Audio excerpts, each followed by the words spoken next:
Hey, Laf, congrats on the new deal. Just first thing off the top, just wanted to see, how involved were you in the process of contract negotiations for the first time, and how much did you kind of leave to your representation and your agent? Yeah, thank you. Yeah, I was definitely involved with the whole process throughout it. I mean, it was for me, I'm learning too. It was my first contract negotiation, so I was kind of just learning along the way. But my agent, Mike, definitely did a lot of the heavy lifting, talking to guys like Jake Goldberg and Ken a lot. So yeah, I mean, he would always call me and kind of let me know what was going on throughout those talks. But yeah, I mean, it was definitely a cool learning experience for me. You guys ultimately landed on a 3-year deal, which seems to be kind of a win-win for both sides. Just wondering your thoughts on ultimately settling or agreeing to the 3-year term.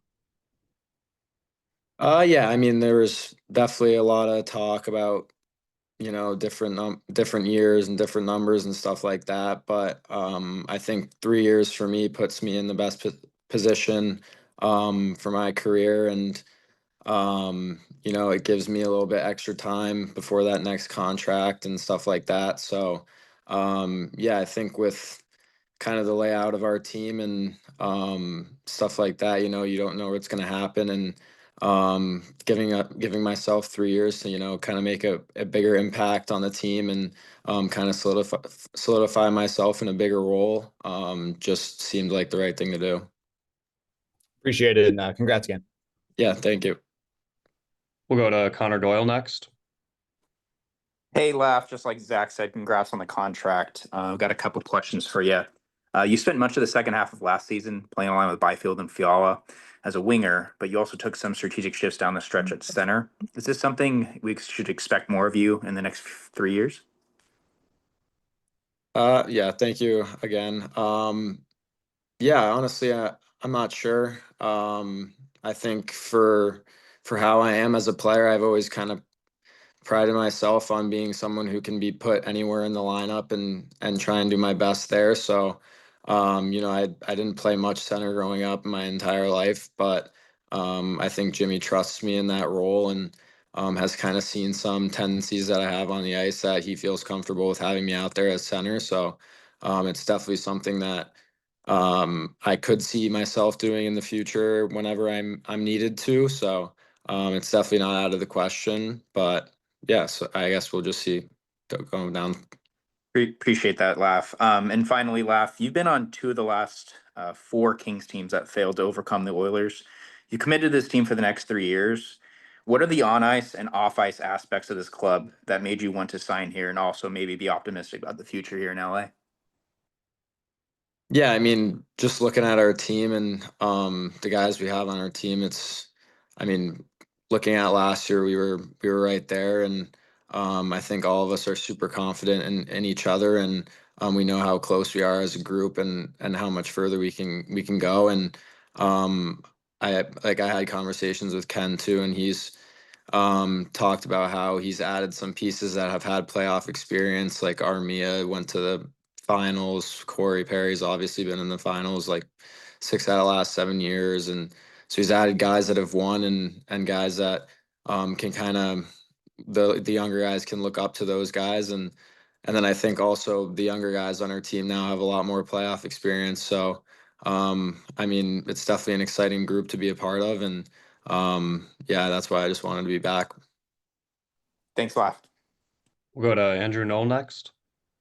Yeah, hey, Lef. I'll pile on some more congratulations. It's obviously a big moment for you. I mean, when you get drafted, you sign your LC, there's a novelty, but this is kind of, a really made it moment, right? I mean, not just the money, but the stability, to solidify yourself as an NHLer. How do you feel, getting this done and moving forward now? Yeah, thank you. Yeah, I mean, it's definitely pretty surreal. Yeah, like you said, like signing the ELC, you don't really know what's going to happen. You could be up and down throughout it, but now signing this contract feels definitely a little surreal. Yeah, it still kind of hasn't really set in yet, the difference in it, but I'm just really excited to be back and get back to going. And kind of coming back to the bigger picture, I mean, obviously the way last year ended was very bitter taste in you guys' mouth. For you personally and for the group as a whole, is there a sense of unfinished business this season? Yeah, definitely. I mean, kind of like I said, like looking around our locker room, you see guys like Kopi and Dewey, and those guys have won before, and we haven't won a playoff series since those guys won in 2014. So you can see how badly they want it, and it shows. It shows in the locker room every day how bad they want it. So it definitely rubs off on everybody else in the locker room, and I think it definitely makes us want it even more. Thank you. Next up is Dan Greenspan. Alex, I'll add my congratulations to the rest of the group. I'm curious, how much of the spike in the salary cap and knowing that there's going to be a lot more money available, how much did that factor into the way you looked at the timing and length of the deal? Yeah, I mean, thank you again. But yeah, I mean, it's definitely something you kind of have to look at. It's something that hasn't been kind of relevant in the last couple year, in a lot in the last while. So, it's definitely new and different for both sides of the negotiations. So, um, yeah, I think it's obviously you kind of have to look at it. Um, but I think it just that's where you just got to trust in your support team and know that they're going to try and put you in the best position possible. So, yeah, it was definitely considered, but yeah, you just got to kind of rely on those guys. Cool, thanks. Yep.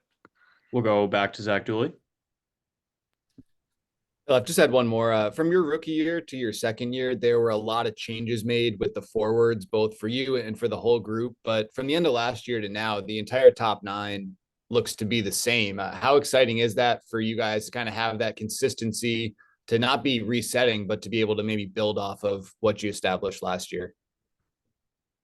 Yeah, I mean it's super exciting. I think throughout the entire season last season, I think everybody in the top nine probably played together at one point. So, we're very tight and we know how each other plays and stuff like that. So, I mean, going into this year, kind of no matter who you're going to be out there with, you kind of know their little tendencies and you know their habits and stuff like that. So, it's definitely very exciting, and I think it'll make us an even deeper group, which should be good. So, yeah, I mean, everybody in the top nine and I mean everybody on the lineup is a really good player. So I mean no matter who you go out there with, you're going to be in a good position. So I think that just goes to show how good of a team we have. Awesome. Thank you. Yeah. If anybody has any more questions, feel free to raise your hand. Otherwise, that will conclude our availability with Alex. Give it just a couple more moments, but other than that, all right. Doesn't look like it. Thank you guys. Thank you, Alex, and enjoy the rest of the off season. See you guys soon. Thank you.